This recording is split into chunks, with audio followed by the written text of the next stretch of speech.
ಉಪಚುನಾವಣೆಗಳು ಮಾತ್ರ ಅಲ್ಲ, 5 ರಾಜ್ಯಗಳ ವಿಧಾನಸಭೆಗಳಿಗೂ ಚುನಾವಣೆಗಳು ನಡೀತಾ ಇದೆ.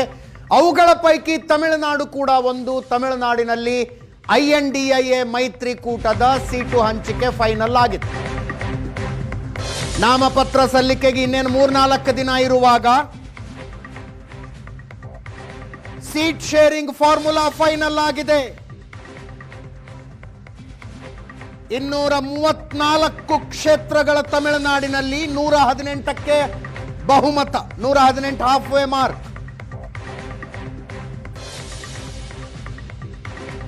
ಕಳೆದ ಸಲ 188 ಕ್ಷೇತ್ರಗಳಲ್ಲಿ ಸ್ಪರ್ಧೆ ಮಾಡಿದ್ದ DMK ಈ ಸಲ 175ರಲ್ಲಿ ಸ್ಪರ್ಧೆ ಮಾಡ್ತಾ ಇದೆ.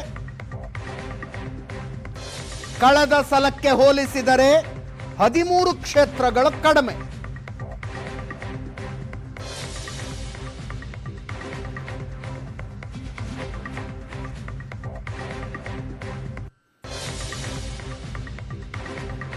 INDIA ಮೈತ್ರಿಕೂಟದಲ್ಲಿ ಒಟ್ಟು 26 ಪಕ್ಷಗಳಿದಾವೆ.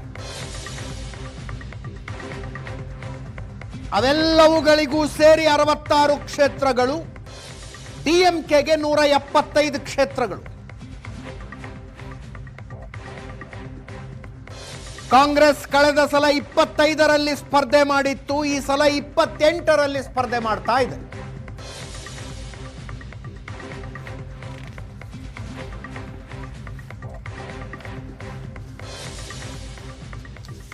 ಒಂದು ಕ್ವಿಕ್ ರಿಯಾಕ್ಷನ್ಗೆ ಮತ್ತೊಮ್ಮೆ ಪ್ರಶಾಂತ್ ನಾಥ್ ಹತ್ರ ಹೋಗ್ತಾ ಇದ್ದೀನಿ. ಪ್ರಶಾಂತ್, ಕಳೆದ ಸಲಕ್ಕಿಂತ 13 ಕಡಿಮೆ DMK. ವಿನ್ನೆಬಿಲಿಟಿ ಬಹಳ ಮ್ಯಾಟರ್ ಆಗುತ್ತೆ ಈ ಇಂಥ ಚುನಾವಣೆಗಳಲ್ಲಿ. ಬಿಹಾರದಲ್ಲಿ ನೋಡಿದೀವಿ ನಾವು ಸ್ಟ್ರೈಕ್ ರೇಟ್ ಯಾವ ಪಕ್ಷದ. Stalin has stitched a very good alliance also. Okay, ನೀವು ಅಲೈನ್ಸನ್ನು ಮಾಡಿದಾಗ ನಿಶ್ಚಿತವಾಗಿ ನೀವು ಈಲ್ಡ್ ಮಾಡಬೇಕಾಗತ್ತೆ. ಈಗ ನಿನ್ನೆ ವಿಜಯಕಾಂತ್ ಪತ್ನಿಯನ್ನು ಕರ್ಕೊಂಡು ಬಂದಿದ್ದಾರೆ ಅವರು.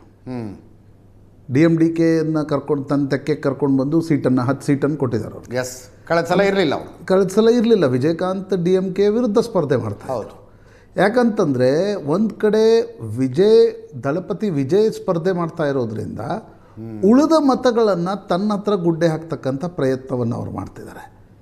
ಈಗ ವಿಜಯ್ ಪ್ರತ್ಯೇಕ ಸ್ಪರ್ಧೆ, AIADMK BJP ಮೈತ್ರಿಕೂಟ PMK ಅವ್ರ ಜೊತೆಗೆ ಹೋಗಿದೆ.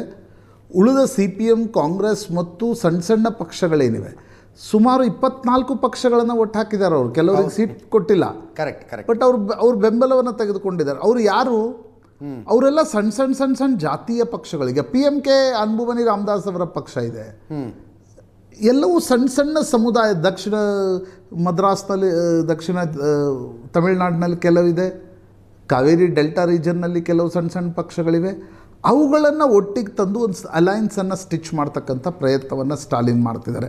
ಅಜಿತ್, ಈ ಚುನಾವಣೆ ಏನಿದೆ, ಕರುಣಾನಿಧಿ ಅವರ ನಂತರದ ಸಂದರ್ಭದಲ್ಲಿ ಲಾಸ್ಟ್ ಚುನಾವಣೆಯಲ್ಲಿ ಆಂಟಿ ಇನ್ಕಂಬನ್ಸಿ AIADMK ವಿರುದ್ಧದ್ದು DMK ಕೈ ಹಿಡಿದಿತ್ತು. ಹೌದು. ಈಗ ಪ್ರೋ ಇನ್ಕಂಬನ್ಸಿ ಮೇಲೆ ಒಂದು ವೇಳೆ ಏನಾದರೂ DMK ಆರಿಸಿ ಬಂದರೆ ತಮಿಳುನಾಡಿನಲ್ಲಿ ಇಡೀ ಟ್ರೆಂಡನ್ನು ರಿವರ್ಸ್ ಮಾಡ್ಬೋದು ಸ್ಟಾಲಿನ್ ಅಂತಕ್ಕಂಥದ್ದು ಪ್ರಮುಖವಾಗಿರ್ತಕ್ಕಂಥ ಸಂಗತಿ. ಯಾಕೆಂದರೆ ತಮಿಳುನಾಡಿನಲ್ಲಿ MG ರಾಮಚಂದ್ರನ್ ಒಂದು ಸಲ ರಿಪೀಟ್ ಆಗಿದ್ದು ಬಿಟ್ಟರೆ ಉಳಿದೆಲ್ಲ ಚುನಾವಣೆಗಳಲ್ಲಿ ಒಂದು ಸಲ ಜಯಲಲಿತಾ, ಒಂದು ಸಲ ಕರುಣಾನಿಧಿ ಜಯಲಲಿತಾ ಆಗಿತ್ತು.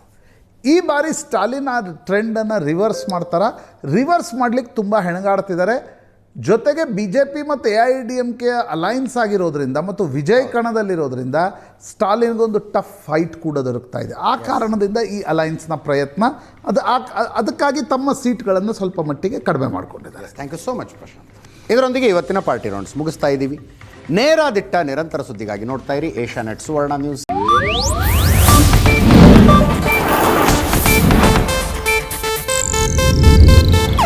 ಇದು ಏಷ್ಯಾನೆಟ್ ನ್ಯೂಸ್ ನೆಟ್ವರ್ಕ್ ಪ್ರಸ್ತುತಿ.